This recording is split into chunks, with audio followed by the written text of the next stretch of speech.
श्री हनुमान बेनीवाल जी। धन्यवाद सभापति जी। आज सदन में भारत के संविधान की 75 वर्षों की गौरवशाली यात्रा पर चर्चा हो रही है। सभापति जी, सदन के साथी विद्वान सदस्यों ने पक्ष विपक्ष दोनों तरफ से, और खुशी की बात यह भी है कि 7 घंटे से अलग अलग विचार आए, उधर से भी आए, इधर से भी आए, और सारी बात खुल के आई। निश्चित रूप से वर्ल्ड के अंदर हिंदुस्तान सबसे बड़ा लोकतांत्रिक देश है और दूसरे देश हिंदुस्तान को फॉलो करते हैं। प्रत्येक धर्मनिरपेक्ष देश में या प्रत्येक धर्म को मानने की एक हर व्यक्ति की आज़ादी है, और जो संविधान ने हमें ताकत दी है, शायद वर्ल्ड के किसी देश में इतना ताकतवर संविधान कहीं का नहीं होगा कि लोकतांत्रिक मूल्यों की जो रखवाली हिंदुस्तान के अंदर होती है वो वर्ल्ड के किसी अन्य देशों में नहीं होती। उदाहरण के तौर पर हिंदुस्तान को लिया जाता है, वर्ल्ड का सबसे बड़ा देश भी।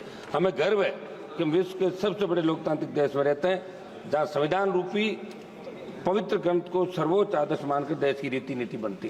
सभापति महोदय, मैं 13 दिसंबर 2001 को हमारी संसद पर हुए आतंकी हमले में शहीद होने वाले सुरक्षा कर्मियों और कार्मिकों को नमन करता हूँ।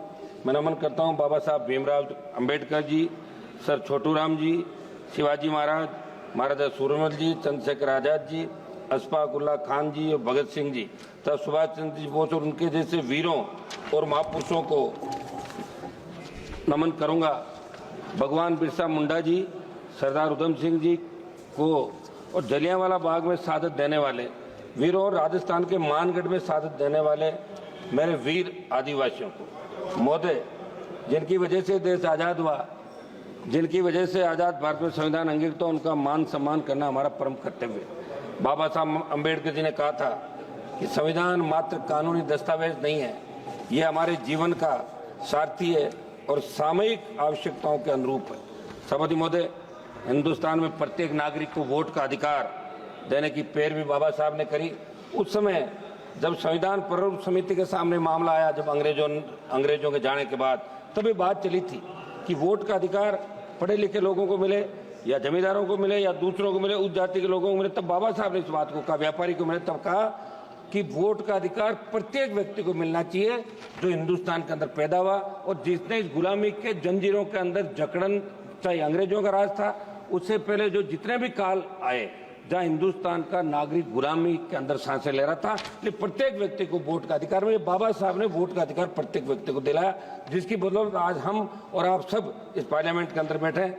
मैं बाबा साहब ने कहा कि सदियों से गुलामी की जंजीरों में जकड़े प्रत्येक व्यक्ति को वोट का अधिकार मिले तो अपने मनमाफिक सरकार का वो चुनाव कर सके। सभापति महोदय, संसद हमले की बरसी मनाई जा रही है। 13 दिसंबर 2001 को जो संसद पे आतंकी हमला हुआ, सबसे पहली शहादत राजस्थान के बेटे जगदीश यादव, जेपी यादव ने दी। राजस्थान में सीकर से अलग होकर बने नीम का थाना के रहने वाले जेपी यादव आतंकियों से शेर की तरह लड़कर वीर गति को प्राप्त हुए। सभापति महोदय, 26 नवंबर 1949 को हम भारत के लोगों ने स्वतंत्र भारत के संविधान को अंगीकृत, अधिनियमित और आत्मसमर्पित करने का संकल्प लिया था। संविधान की इस गौरवमय यात्रा को आगे बढ़ते बढ़ते जब हम देखते हैं तो नजर आता है कि देश के किसी न किसी कोने के अंदर हमारे दलित भाई, पिछड़ा भाई, हमारा आदिवासी भाई समानता के अधिकार को हासिल करने को जूझ रहा है। राजस्थान की मैं बात करूंगा। जालौर जिले के साइला तहसील के सुराना गांव में कथित तौर पर पानी की मटकी को छूने पर हुई पिटाई के अंदर एक 9वीं क्लास का बच्चा इंद्र मेघवाल, जिसकी मौत हो गई। मैं खुद मौके पर गया था। पाली के सरकारी हॉस्पिटल में कोविड हेल्थ सहायक जितेंद्र मेघवाल की हत्या इसलिए कर दी कि आप मूछ नहीं रख सकते, मुंह तक अधिकार। एक मिनट साहब, बात तो करने दें, ऐसे क्या कर रहे हैं आप? केवल इस बात के लिए कर दी क्योंकि वो मुंह सकता था। हाल ही में बालोतरा में किस्ताराम मेघवाल की हत्या कुछ लोगों ने कर दी। मेरे संसद क्षेत्र की खींवसर विधानसभा क्षेत्र के तांतवास गांव में मेघवाल समाज के परिवारों को दबंगों ने पीटा, मगर कोई कार्रवाई वहां की पुलिस नहीं कर रही, जहाँ राजस्थान के अंदर आपकी सरकार आती है। मैं मांग करूंगा कि आजादी के 75 साल बाद दलितों को, पिछड़ों को, सबको उनका हक और अधिकार मिले, और जो कानून है उसके दायरे के अंदर प्रत्येक व्यक्ति को न्याय कैसे मिले, यह आप लोग इसके अंदर कराएं।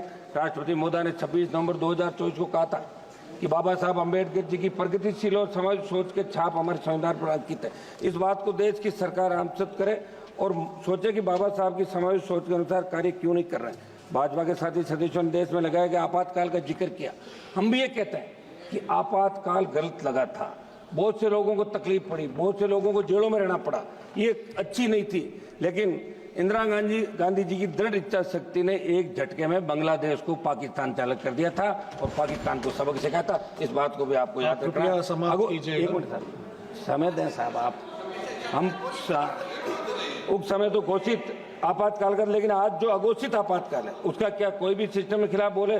सीबीआई ईडी जैसी एजेंसियां उनकी आवाज को दबा देती है। लोकतंत्र में सभी अधिकार समान रूप से लागू होने के बावजूद इस देश के अन्नदाताओं को एमएसपी पर कानून बनाने की मांग, काले कानून वापस संसदीय मांगों के लिए लंबा आंदोलन करना पड़ा।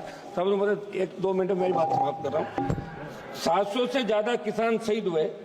तमाम हालातों को देखकर लगा कि एक तरफ देश की सरकार आजादी के अमृत महोत्सव के बाद, दूसरी तरफ देश की चुनी हुई सरकार को माननीय श्री मलेश बाबू जी, एक मिनट दें साहब, 1 मिनट समय दें। लास्ट मिनट आर्थिक न्याय नहीं दे पा रही है। लास्ट मिनट सर, आर्थिक न्याय नहीं दे पा रही है। मेरी मांग है कि किसानों की कर्ज माफी, एमएसपी को कानूनी मान्यता देने के बाद आप स्वीकार करें।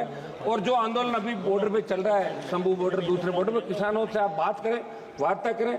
संविधान में सहमति और असहमति दोनों को एक समान मूल्य के रूप में देखा गया, लेकिन आज क्या हालात? कोई भी सांसद, कोई नेता, कोई भी व्यक्ति सरकार के निर्णय से असहमति व्यक्त करता है तो उसे दुश्मन की नजर से देखा जाता है। ये ठीक नहीं है।